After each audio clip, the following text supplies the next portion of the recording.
Instagram, fairy godmother. Ellen gave up her regular 9-to-5 job in 2019. Gee, that's just right.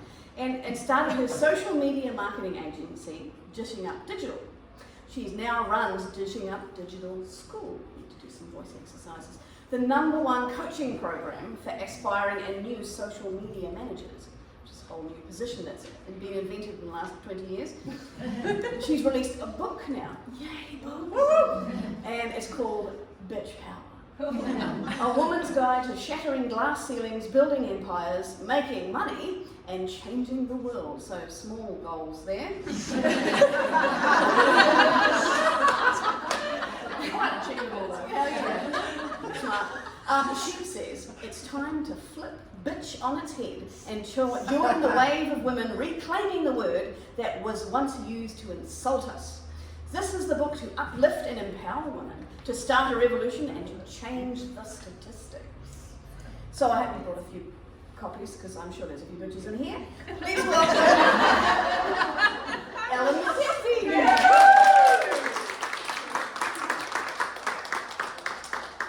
Thank you for the introduction. No pressure. No pressure. I hope I live up to it. I will say I don't have any copies of my book. Wow! I'm moving house, so I'm trying to get rid of stuff and not keep stuff. I do have an ebook. It is on ebook. Just released that. But thank you guys so much for coming. I'm excited to talk about social media today, what platform is best for you, and how to grow online in 2023. Can I get a bit of a hands up? Who here loves social media? Anybody? just my hand? Hannah works for me, so she has to put up with it. And how many here might get a little bit of anxiety every time you open up that Instagram, Facebook app, or when I say the word TikTok, you might be a little bit triggered. Gasp. Anybody in that boat? Yeah? More hands, that's what I expected. Well, I'm a little bit biased. I love social media, and I'm hoping today I might win some of you over and change your perspective and get you excited. I've never used a clicker before. This is going to be a lot of fun. So today there are 3 key things that I really want to talk to you about. Finding your platform, because there's an overwhelming amount out there at the moment.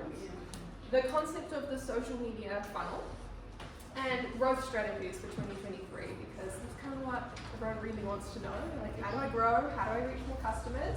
And those growth strategies are also going to be sprinkled throughout today's presentations as well. So if you've got a notebook, get that out, or if you're like me and have a little bit of an iPad or a note section on the phone, and hopefully we'll do some questions afterwards as well. So who am I? I mean, kind of introduced me, wasn't expecting that. Still blushing a little bit. But social media strategist, founded my business in 2019, and I also sell courses, and I've worked with over 400 clients and students from across the world.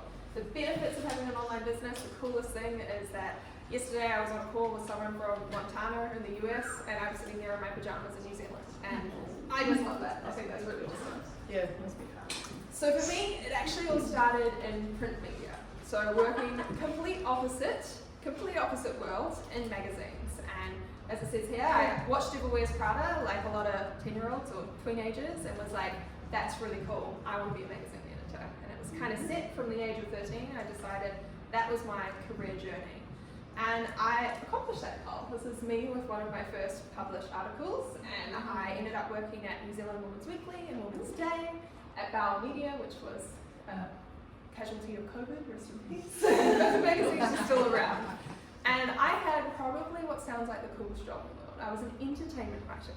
So this meant going to movies, writing movie reviews, watching TV shows, like all very glamorous, interviewing celebrities. But I found myself a little bit flat. It wasn't my passion. It wasn't what got me excited. It didn't feel like my purpose. So I decided to pivot into social media. And the funny thing is the reason why my business really took off initially and why social media was just the perfect place for me was actually my background in journalism. Because to me, social media is all about storytelling. It's about how do we share stories, whether it's about our brand, our business, our product, our service. How can we share a captivating story? So for me, it was all of the techniques around hooking people in, taking them on a journey, that's what translated from journalism into social media.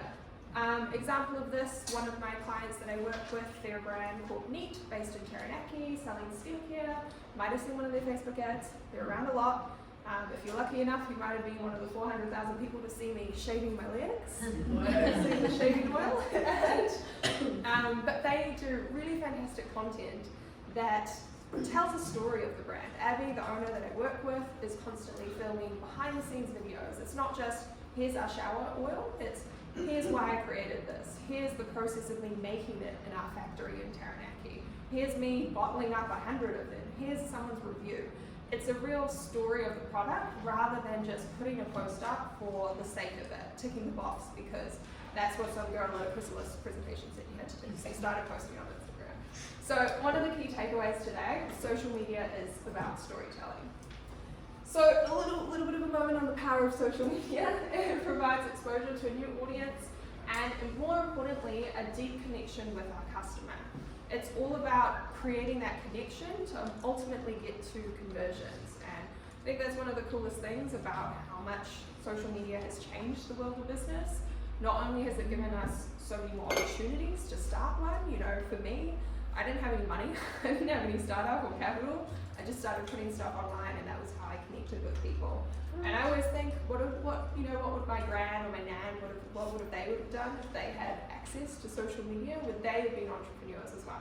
So I think it's always important to reframe it and think about how social media is an amazing tool we can use and not this horrible, nasty thing where the algorithm changes every 5 minutes. So as an example of the power of social media, in January, I sold 6 courses for one of my programs priced at $1,000 US. That is a lot of money, right? And I sold 6 of those courses without having a single conversation with my customer. There was no emails backwards and forth, there was no discovery call. It was just a little sale that popped up in my email and I was like, who is this person? How have they found me?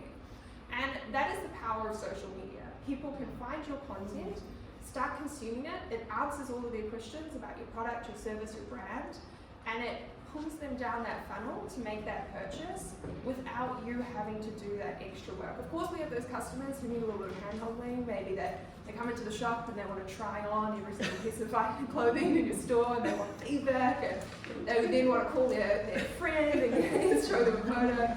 But there are those customers that can, you know, easily purchase. So why not have that working in the background of your business while you're also, you know, hand-holding a few of those other customers. So another important thing to remember about social media, sometimes your posts can look like this, really impressive, 3,500 likes, or views I should say, 250 likes, 29 comments, 4 saves, or 4 shares, 19 saves. And sometimes my content looks like this, 700 likes, 27 likes, I'd love 700 likes, 700 views, and then you can see the big fat zeros. And often we focus on this as business owners because we get it caught in our head, we're not reaching more people, we're not going to be able to sell our products, and this kind of hurts our feelings sometimes. Like, does anyone put up a post they're really proud of and then no one likes it and you're like, oh, well, just got to go cry at my desk maybe. And I think from the outside, a lot of you guys, when I look at my social media and you'll see this and you'd be like, wow, Ellen's so successful, the content is amazing. And when we have that outside perspective, we don't realize that everybody deals with this. Even someone like me, who's an expert, who's meant to, you know, have killer social media content every time she appears on the platform, even me, it goes up and down. So I think that's a really important thing to identify. And for me, likes do not equal sales. I've had viral content. I've had a viral video in the past year of a couple that have hit over 70,000 views, which is fantastic for someone who only has 7,000 Instagram followers. But I didn't get sales from those, right? People liked them because they're funny. I was wearing a pink suit, they like it, you know. But what actually generates sales is the content that is, number one, telling those stories. It really connects to your audience, something that's really tailored to your customer. You're answering their specific questions, and you're building a brand on social media where people just look at it and they go, wow, this was created for me. And we get so obsessed with the likes and tracking those metrics that we forget that it's not about those, it's about the sales. It's not about going viral, it's about building a connection, building a community. But I want it all. Yes. Don't we all? And the question is though, when you get 70,000 views, it makes you feel good, but you can't use that to pay the power bill, right? No, that's right. You know, pay your internet bill, keep the business running. So when we're doing the right social strategy, we can get a little bit of both. So I did a breakdown recently of a viral TikTok that I had, that someone found that TikTok, they binged my content, they jumped onto my free webinar, and they bought the course, like that. But I had all the content ready for them to binge, right? It wasn't that one video, it was a literally 7-second TikTok that they came across. But it was those other things where it was, you know, a 2-minute video of me talking about social media strategy that they were like, wow, she knows what she's doing. And then it was the 2-hour webinar that finally got them to convert. So it's all a process. It's about the quality of your content and the quality of the connection with your audience, not those likes. So the first thing to really talk through today is what platform. We've got 8 here, there's probably some more, I've forgotten to be honest. I didn't put Snapchat on there, I'm not a fan. And I've put down here a little newsflash. You don't have to do it all. So even me saying not a fan of Snapchat, I'm not on LinkedIn, I'm barely on Twitter. I have a profile mainly for stalking and researching. Not on Pinterest either. So you think about me as an expert in her field, and I am in no way probably ever going to be on all 8 of these. Unless suddenly I had Hannah times 5 and I had all of these employees who could do heaps for me and I had all of the money to pay them, but doesn't always happen. So I want to take that pressure off your plate. You don't have to be doing all of these things. And the key thing to ask yourself to identify what platforms you should be on is, number 1, where does your customer hang out? So obviously if we're trying to target like a working professional, maybe TikTok isn't maybe the best, maybe you'd go more for a LinkedIn, or you know, if you're trying to target an older demographic, maybe they're not on TikTok yet, but I still think TikTok is growing. TikTok has potential. So sometimes you might find your customers is on multiple platforms, but it's about doing a little bit of a logical thing there, maybe even surveying your audience, what platform they love the most. Just be careful which platform you put your survey on. So if you put one on Twitter, everyone's going to vote for Twitter, and if you put one on Instagram, everyone's going to vote for Instagram. But do a little bit of research, find out where they are. Because you don't want to be posting on a platform where your customer doesn't exist. We're wasting our time. What platform do you enjoy, or do I enjoy, and what feels natural to me? That's the question to ask yourself next. I can stand up here and tell you how amazing TikTok is, but if you hate filming video content, if you hate sitting there with your phone and talking to camera, and it just feels so unnatural to you and drives you crazy, people are going to see that through your content, right? It's not going to carry that power, that magnetic energy that you want. So, of course, there's a little bit of, you know, 2 sides to this. Are you resisting it just because you don't like change? And actually, you're perfectly good at talking and public speaking, and you'd actually be great on TikTok, but you're just like, oh, new things, I hate this annoys me. I just started Instagram and now I have to do another one. So ask yourself, what is the real question happening in there, and is it something you could do, or is it something you can't? And I purely believe this is the most important thing, because if you don't enjoy it, you're not going to do it. How many people have started an Instagram page and then stopped posting after a couple of weeks because they're like, I don't actually like this? So find something that you are personally passionate about and build from there, because that passion is going to come through in the content. If you don't like being on video, look at starting a podcast, somewhere where you could talk and share your message, talk about your business, talk about your journey. So the next thing I really wanted to talk through is the sales funnel. You've probably seen this before: awareness, connection, sale or conversion, bringing our customers down through this funnel. Typically you might think awareness could be social media, it could be coming to an event like this, it could be someone reading an article about you, maybe a referral, finding your book, etc. Like somebody just finds you for the first time. The next stage in your funnel could be downloading your free guide, reading your blog or your website, signing up to your email list, or maybe even buying one of your low ticket products or services that you offer. And then that kind of feeds into the sale. That's kind of like the usual way we would look at a sales funnel. And I want to change this slightly and get you thinking of this as a social media funnel. So if we started assigning platforms to each one of these stages, it could look something like this. Let me cover this up. So you want to start thinking about platforms online that can hit the awareness ticket, that can get you seen by more people. Then I want you to start thinking about platforms that could build the connection to get to the conversion. So I've placed a couple around here that I wanted to talk through. Platforms like Pinterest, YouTube, and TikTok have amazing search engines that we can take advantage of. Anyone in the room, like when you have a problem, you want to learn how to fix a wobbly table, cut your hair, many problems?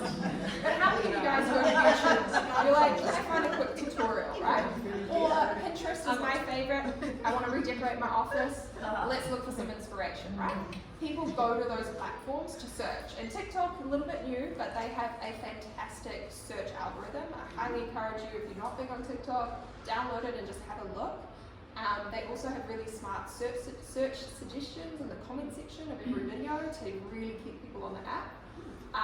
And that is where a lot of exposure can come from. So those are your kind of awareness platforms. Then Instagram can be an awareness platform. We can have those viral reels. But for me, the typical structure, how customers find me on social media and buy from me, is they'll find me on TikTok or YouTube. Then they'll jump over to Instagram because they'll be like, ooh, this chick's really cool. I want to learn more about her. I want to know more about her business. She really knows her stuff. How could I learn more from her? And then that's when we start maybe DMing each other. That's when they start watching my stories, really getting to know me, seeing me my panda onesie working on the desk. We start to become, friends, and they really love the brand. Then they buy. Same thing goes with my podcast. A lot of people, those are long episodes. If I put a podcast episode on YouTube, people get annoyed at me because I ramble too much. And that is because it's new people finding me on YouTube, right? They don't know me, they don't have any connection, they don't care about how my life is going, to be blunt. On my podcast though, there is like a real friendship and a connection. Someone will sit there for half an hour and listen to me, which still surprises me to this day, but apparently people like it. I've also put a little email icon there. I know podcasts and emails aren't like typically social media platforms, but just to give you an example, someone could find you on Pinterest. Maybe they're researching house renos, maybe you have a business related to that, maybe they hop over and download your free guide that they found through Pinterest. Then they're on the email list, your email list, and they start getting regular updates, getting more introduced to your products, your services, and eventually move down that funnel. And if you're wanting to grow in 2023, this is the structure that I really want you to start thinking about with social media. How could you have an awareness platform, and how could you have a connection platform? We can look at this as Instagram or as apps individually. So for Instagram as an example, we could look at reels, juicy graphics, shareable carousels. They could all go in the awareness section. Then we could look at Instagram actions, stories, live streams as a connection point. And then a sale could come from conversations in the DM. So we can look at it that way. Funnel, the sales funnel can be looked at in many ways. But to make you think, hey, my reels, that's really cool if they go viral. But if I have a photo with a really long caption talking about some certain story about my brand or my business or a product that I'm launching, that's actually okay if it doesn't get many likes, because that's not the purpose it's serving. I'm not trying to reach a bunch of people. I'm trying to connect with my existing audience. Same goes with Instagram stories. I only get sometimes 200 or 300 views on my stories a day, and you look at my follow account and you're like, why am I not reaching 7,000 people every day? And unfortunately, that's the Instagram algorithm. We've got to work with it. But when you start reframing it and thinking about how Instagram stories is the place to connect, you're not going to have everyone that you reach on Instagram in that part of the funnel. So again, I think social media, so much of it is just reframing how you think about it. And for 2023, if you want to grow, if you want... Can I just interrupt? Yeah. How did Facebook fit into that? Yeah. So Facebook, I knew someone would point Or it am out. I too old? I personally don't like Facebook. I'm not an expert in Facebook, which was why I haven't put it on there. Facebook, it depends if you're paying for ads, or if you're using a Facebook group, or if you're just posting on your page. when you're just posting on your page organically, your reach is going to be limited. So it would sit probably in that connection space, so trying to connect more with your existing customers, and also just the point of having a Facebook page of people searching and they want to make sure that you're actually a functioning, living business. People actually, that's what they use Facebook for, right? They want to see that, you know, you haven't closed down. And if you're paying for paid ads, that's when you hit into the awareness bubble. Unfortunately with Facebook, this is why I don't love it. It is kind of a pay-to-play game. You do need to be running ads if you want to see that bigger reach. But of course there are Facebook groups as well, which you can utilize, which I really do think sit in the conversion spot, unless you're running some kind of campaign outside of Facebook to drive traffic into your Facebook group. But I still think there's definitely a place for Facebook. I'm just not an expert. Does that answer your question a little bit? Yeah? Are you a big fan of Facebook? Is that your #1 platform for your business? Yeah. How would you say that you utilize it best then? Do you get private messages a lot from customers, or is it just putting up news information about your services? I do get quite a lot of private messages through Facebook. I get quite good, well I think it's good for me, organic reach from my posts. And I get a lot of people who come on there and say, oh, this was great, thank you for posting this, Amazing. Thank you for having your information up there, so I feel it's a connection. Amazing, yeah, absolutely. And the thing is, everyone's business is different, and if you were one of the people that kind of got onto Facebook and at a good time period, you probably do have a good audience there. It's not like you want to give up on that and, you know, leave it be. My advice to you would be like, okay, you've got a good connection platform. What's another platform where maybe you could just easily reproduce what you're posting on Facebook, put it somewhere else where it could potentially reach a bigger audience. So if you had photo content on Facebook a lot, looking at maybe going to Pinterest or Instagram as well, and just seeing how you could kind of build a more robust marketing system for yourself. Instagram, Pinterest, Yeah. LinkedIn, Yeah. and Google My Business. Yeah. Amazing, great, awesome. And the reason why I love that is because a lot of people will just jump on TikTok or just jump on Instagram and think they're going to go viral and everything's going to be great for their business. And a lot of marketing experts will tell you, you know, focus on one platform, put all your energy on one platform. And I agree with that to a certain extent. But in 2023 and in the last year with myself and my clients, the ones that are growing are the ones that have at least 2 platforms. The ones that have an awareness platform and a connection platform, where they have that funnel, where they have more options for people to find them. Now, you don't have to start all of these at once. When I started my business, I had Instagram and I had YouTube. YouTube wasn't super frequent either. And then I introduced what came next, my podcast. And then after I really mastered the podcast, then I introduced TikTok. So you don't want to go out there today and start 4 platforms at once. And if you feel like one of your platforms isn't working for you so well, maybe that's a sign like let's give it a month of love and really focus on that. And I always like to remind people of that because they'll come and look at their business and be like, oh, you've got all these things, I'm just going to copy that and go do that right now. And it's very difficult for your business, right? A lot of you guys will be like me, you're working either by yourself or with quite a small team, so you've got to think logically about that. But if your goal is growth, you need to make sure you're on multiple platforms and utilizing the different features of these two different platforms for parts of the funnel. So don't just post reels just because they make you feel good because they get lots of views, and when you post a photo, it's not as high in reach, so you get swayed by those pretty numbers, which you all love. Remember that funnel. Think about the purpose of your Instagram stories, your longer captions, those graphics and breakdowns of your products or services or testimonials or case studies. Think about the purpose of those beyond likes. They're building that connection and leading to that sale in your business. The final thing I wanted to chat through is, of course, growth strategy. And again, a lot of the things that we've talked about today will contribute to your growth and having those 2 platforms and that structure. But a couple of key other things, because I feel like this is what everyone asks me about. They want to grow, they want to be seen more by more people. So key thing, being on multiple platforms, but if that's overwhelming, just stick to 2. Consistency. Everybody says this. You're probably bored of the word consistency. But only a small percentage of businesses are actually going to go viral. It might feel like everyone's going viral on TikTok. You're seeing all these success stories. But trust me, the majority of us are just slogging away, putting up TikTok each day, hoping we're slowly growing. Or we are slowly growing. But consistent action is what gets results. I really love the analogy of treating your social media like going to the gym. We wouldn't show up to the gym and expect a six-pack in 2 weeks, right? Go to like 4 sessions with a personal trainer and be like, yes, I am so fit, this is amazing. It doesn't work like that. And it's the same with social media. We can't expect to post every day for 2 weeks and suddenly have 10,000 new followers.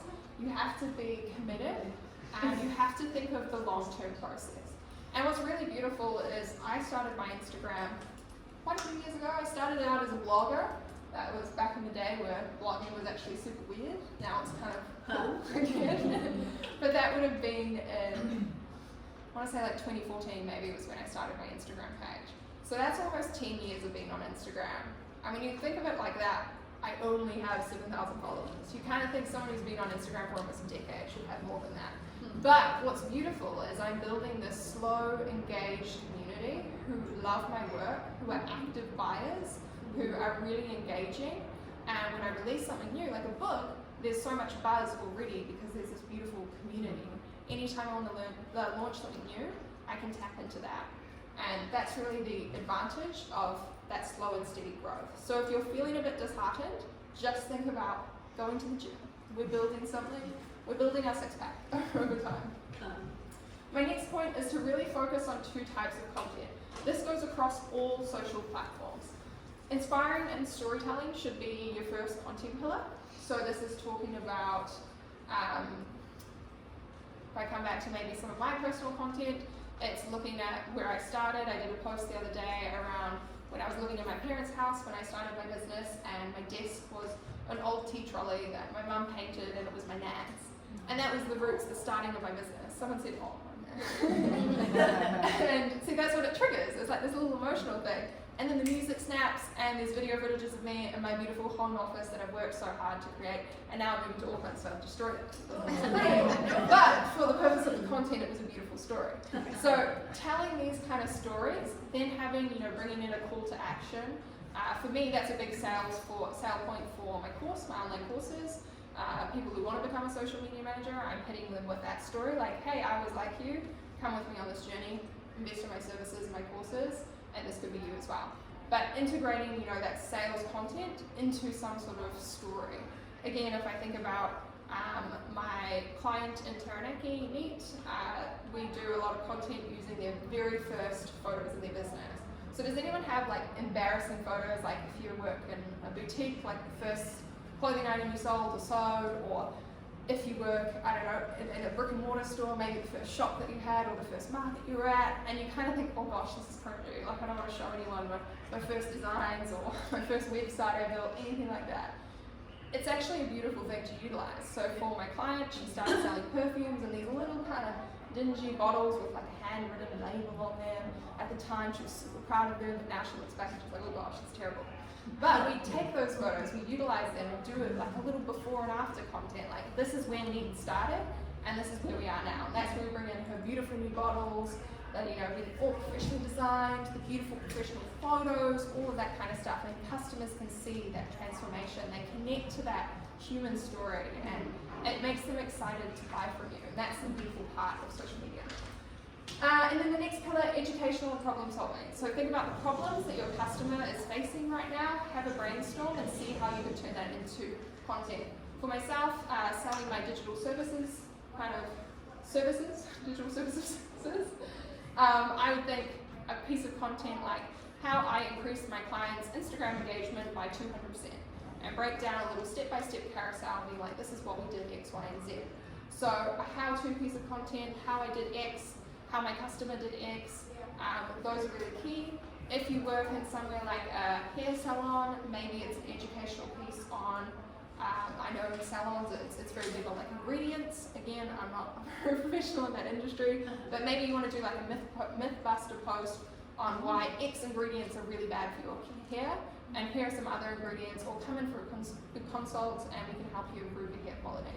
So it's about hooking people in with some kind of value, a story, rather than just putting up a post of a picture of hair and being like, book now. You have to kind of play the game with Instagram, right? People aren't there to just get constantly sold to. They're there to be entertained, they want to learn stuff, they, you know, sometimes just aimlessly scrolling, but we can capture their attention with a really good piece of content. And the last thing I put on here, which everyone needs a reminder of, and everyone should write down and put on a sticky note in their office or on their computer, always be selling. If you sound like a broken record, you're doing it right. Social media, not everyone's going to see your piece of content. Like I said before, like there was one post which 29 people liked of mine. Not everyone saw that post, so I'm going to repeat that topic and use it again, right? And it amazes me, like a couple of years ago, I launched a membership group. And I remember I'd had it for about 12 months, so it was going okay, I was doing well, I had a couple of members. And then someone messaged me, asked me a question, and I was like, oh hey, we actually did a live stream on this in the membership group, if you want to join. And they're like, oh my god, I had no idea you had a membership group, that is so cool. And I'm sitting there being like, I've had this for a year, and I talk about it all the time, how did you not know? Like it's on the podcast, and the YouTube videos everywhere. And it's just a refreshing sort of reminder that we need to start showing up a lot and tell our customers again and again and again how they can work with us, how they can buy from us. And you might feel shy about it, you might feel like you're being too salesy, but this is the game of social media, right? You have to come to the table, you've got to play, and if you want to see the results, if you want to see those sales, not just those likes, you need to be constantly selling. Even if it's just little squeaky call to actions at the ends of those posts, maybe it's using something that's a story, but then having the call to action to book in with you or visit your website. And think about how you can integrate your selling, your products, your services into those key points. Good content that resonates with your customer is the winning strategy. People always ask me for growth hacks. They want to know some cheeky thing they can do with the Instagram algorithm to win. This is the winning strategy. Focus on creating good content. Focus on thinking about what your audience needs, what their likes are, what they're looking for, what they're searching for, and hone in on that. Cool, so thank you guys so much for listening. If you want to connect with me further, these are my details. This is my book, available on Amazon. It's not about social media, but it is very inspiring for those women either in the workplace, running your own business, wanting to step into your leadership. This is the kind of leadership that is relevant for women as well. It's about creating, you know, something that works with our feminine energy, with our cycles, talking about the gender confidence gap, all of those sorts of things, because I'm a little bit tired of men in suits ruling the world, and I think there should be more men in suits. We've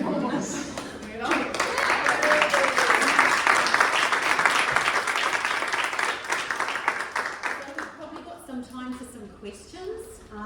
Any questions, or everybody's brains frying? Yes. I don't have a Limit question. her to 2 questions. I don't have a question. I just wanted to say the way you framed that was just fantastic. Yay. With the awareness and that was really, really helpful. Thank you. And again, like for me, social media, it's all about changing your mindset. Like, isn't it awesome that we have these free platforms that we can go on and connect with people? Like I said in the beginning, what if my nan had this? What if my gran had this? What if my granddad who had his own dairy? Like, what could have his dairy become with social media? Any other questions? I'm just wondering, obviously your website is not a social media platform, but just when you were talking about the things that you're posting on social media, and obviously if you're using your website well and you're doing blogs or putting your podcasts or whatever, links to it there, so sort of where would you see your website content kind of in that funnel and integrating social media? Yeah, absolutely. If you're someone who loves blogging or writing pieces on your website, that is an amazing hub of content that you can repurpose for social media, first of all. So any blog post that you put up can be repurposed, like strip quotes out, break it down into carousels, record a couple of paragraphs talking to your camera, post that as a reel, fantastic. Same way that I work with clients, when they have a website, I go through like a content mining process where I go through every page on their website, and even your About Me section, like that's a great little post to pop up and be like, hey, we've got some new followers, even if there aren't any new followers, just say that. It's fine. You know, hey, there's a few new followers. Here's me, I just want to reintroduce myself. So taking content from your website is like the best hack of all when it comes to social media. In terms of how it fits into the funnel, it's me, very big on the screen there. In terms of how it fits into the funnel, for me, it's again probably part of that connection phase. Really, I think a website really establishes you as like a professional as well. Like it's a really nice tick in the box. Someone wants to see that and go, cool, this person knows their stuff. Obviously, if it's e-commerce, they're buying products, that's really important as well. But for me, it's having free guides on my website to create some interest there as well. And having, like I mentioned earlier, I have a free webinar, so they can jump across there, they can find that. Yeah, so it's kind of thinking about how, if you're driving traffic from social media to your website, what is the next step, right? What are they doing once they hit your website? What's giving them a reason to connect with you further? So yeah, it's all very closely intertwined. Does that answer your question? Yeah. And do you use email marketing as part of your strategy as Yeah. well? So again, that was a new thing that I introduced because I was like, I probably should do this. There's like 1,000 people sitting there and I never email them. And for me, email marketing, I almost see it as a social media platform now. And I think it's fantastic. A lot of people probably talk about this, probably broken record, but emails go directly to someone's inbox, right? Unless it goes to their junk on the odd occasion, or they just delete it because they're going through like me and they've got 30 emails and they're just like, But unlike social media, there's like a guarantee it's going to show up in front of someone, whereas your Instagram posts, maybe not. So for me, I'd email my list and be like, hey, I'm doing an Instagram live, like in case you missed it, come over and join me or send me your questions. So you can again integrate them, use both of them. Again, if you have a really long email, my favorite way to repurpose from clients, they'll write an email, get everything they want to say out. It's really, relevant to them and their message. And then I'll take little chunks of it and turn it into 5 different social media posts. Yeah, I think email is fantastic. It's time consuming. I don't love it, but it's definitely part of my strategy. And how far ahead, like, so when you're saying about I love that mining of the website and all that, how far ahead do you plan your social media? Yeah. How do you plan it all out? It's like, because obviously you don't go, oh, I'll post this today. Yeah. You've got a bit more of a strategy Yeah, behind yeah. That's a really great question. How often should you be planning ahead? For me, it's changed a lot. With clients, I used to do a month at a time. Some of my clients, I'll still do that if they have a very predictable kind of pattern with their business. But typically, especially if I'm working with someone who's a personal brand or service-based, I plan out the content 2 weeks in advance, or 1 to 2 weeks at a time. This means you're more efficient, you're batching stuff, so you sit down and you write 5 captions, rather than at 8 p.m. every night, you're like, oh, gotta put something out, what should I say? So it's making sure your content is really good value, and being really efficient, doing things in block tasks. But with the 2-week method, it keeps your content really fresh. I think a lot of the time in social media at the moment, especially, and on Instagram, you want to be jumping onto trends relatively new. You don't want to be jumping on a trend 2 months late because you batched everything for an entire month and you're like, I'm not going to do that. One thing I also really like to do is create a little layout and a schedule and just leave a couple of holes. So I'll be like, real TBC. We'll fill that in a little bit later. So it gives you some flexibility. I think again, we have to reframe social media. It's a fun place to be creative. Come on, make something new, see something inspiring, or see something you hate. Someone said something about your industry and you're like, I disagree with that. Let me put up a post and share my thoughts and my feelings in that moment, captivate or jump onto those feelings in that moment and that spontaneity. But again, we're business owners, we're busy people, so we do have to have some sort of system in batching. So some of my clients, the 1 month at a time does work better, and then we try and integrate trends as much as possible. But for some of them, they're not really interested in the trends. They're just wanting to talk about their brand and their business. Yeah. Awesome. Yeah. So how often do you have to try and set this up for? How often? So glad you asked that. Yeah. So you've batched It varies a lot on platform. If we look at something like Instagram and Facebook, I always suggest anywhere between 3 to 5 times a week. For me this week, I've posted twice. Business is still doing well. The world hasn't ended because I only posted twice on Instagram. And that's because I naturally needed a break. Moving house, feels like the world is ending. Had my first earthquake that I actually felt in Wellington. In the doorway, like, oh my gosh, poor Chris Hipkins, what a week for him. There's a lot of stuff going on, and I think it's okay to say, step back and take some breaks if you need it. And focus on just creating, again, really good content. If for you it takes a lot of time to put effort and energy into 2 posts, run with that for a month. Get yourself into the routine. I have so many students who come through my programs who are like, oh my gosh, how do I create 3 posts a week? This is crazy, this is so overwhelming for me, I don't have enough ideas. And slowly, 6 months later, they've increased it to 5 posts, right? Because the content is just flowing out of them. So I think I can't give you a blanket answer. I think it depends on you and your business, and really lean into that. 2 to 3 times a week is consistent enough. To me, that is consistency. If you're going through like a big launch period or a big sale or promotion, that's when I would increase to maybe daily if you can. But again, I would increase to, like I have a launch coming up in March, that will be daily posting for 2.5 weeks maybe, and then I'll drop off, have a little bit of a break. Then I'll go back to my 2 or 3 posts, 2, 3, 4 posts a week. Yeah. Yeah. And with the memberships, like you say, you don't use Facebook, so what do you use? Like, because I was thinking there is free groups that we have, and then we move people to the membership. So I actually do use Facebook for my membership group. For the I kind of membership. forget about it though, because for me, I'm like, it's just my platform that people come to, and I do my live streams. I know there's heaps of other platforms out there at the moment, but for me, I just feel like everyone's on Facebook. It's easy, everyone knows how to use it. There's no hesitation from the customer being like, oh my gosh, how do I join this live stream? They just go to the group, there it is.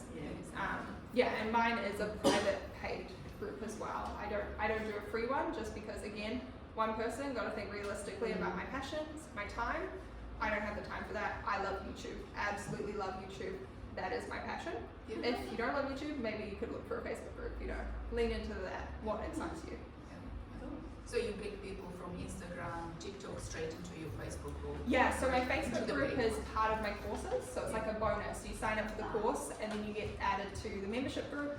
So you do your self-study material, and then you get the live Q&As with me. You can post questions, post your work for auditing, all of that kind of stuff. So they'll go through my Instagram, or they'll come to YouTube, go to Instagram, maybe my free webinar, or just the direct sales page, which will break down all the course and really sell that to them. But yeah, the Facebook group really doesn't really market itself. There's all the other pieces that come into it. Yeah, I do get the odd person who just puts through a request to join, and obviously hasn't looked at anything. They're probably just a spammer trying to join 300 Facebook groups. But yeah. Thank you. Yeah, we got time for one more. It was more just around getting hard skinned, or how do you deal with the not so positive side to your keyboard warriors, the ones that are just out there to troll you. Is there a strategy just to go ignore, or what do you do? I just like to laugh at them. Cool. Okay. So I had a viral video on TikTok which was completely random. I bought a car. I'd never bought a brand new car in my life. For me and my family, like I watched my parents only get a new car when they were 15, and I was like, this is freaking awesome. I own a new car. Put it on TikTok. It's a little picking up. It's a little Jimny, Suzuki Jimny. Love it. And I got all of these male trolls come in and be like, that's a shitty car. That's a cheap car. What kind of accomplishment is that? Oh my And god. when you start getting shit like that, block them, turn off your comments. Okay. Because you've got to protect your energy as a business owner. But I get the odd thing on YouTube, like someone told me I blink too much, and I'm like, sorry. Sometimes I speak in a sarcastic, I'll speak in a sarcastic reply and just be like, thanks so much for your feedback. Have a lovely day. Like you just, you have to laugh, and just know that we all get it. Everyone gets those DMs. Everyone gets those comments. Oh, those creepy ones. Yeah. Mom, you're so beautiful. That was fantastic. Yeah, I love the nice challenge.